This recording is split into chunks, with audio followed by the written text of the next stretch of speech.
ఇవాళ మీది final stage of IVF అంటే ఎంబ్రియో ట్రాన్స్ఫర్. ఎంబ్రియో ట్రాన్స్ఫర్లో మీకు పిండం మార్పిడి అనేది మీ గర్భసంచిలోకి జరుగుతుంది. ఈ ట్రీట్మెంట్కి నొప్పి ఉండదు, కొంచెం డిస్కంఫర్ట్ ఉండొచ్చు, అది కానీ ఎవరైనా చేయించుకోగలిగే సింపుల్ ప్రొసీజర్.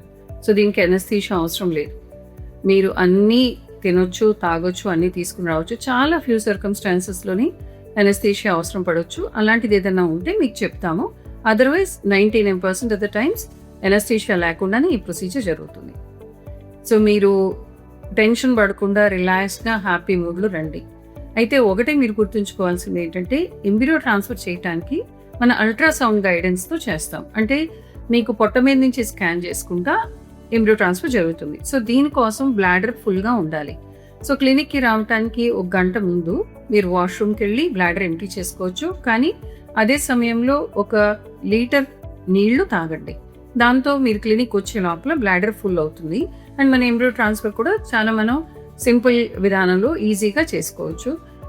ఎట్లా చేస్తాము ట్రాన్స్ఫరు, ఎక్కడ చేస్తాం అనేది మనం చూడొచ్చు. మీరు కూడా అల్ట్రాసౌండ్ స్కాన్లు చూడటానికి అవకాశం ఉంటుంది. సో టెన్షన్ పడకుండా ఎక్సైటెడ్గా రండి, హ్యాపీగా రండి. అండ్ మన అందరం కోరుకునేది ఈ ట్రీట్మెంట్ మీకు సఫలం కావాలి అని.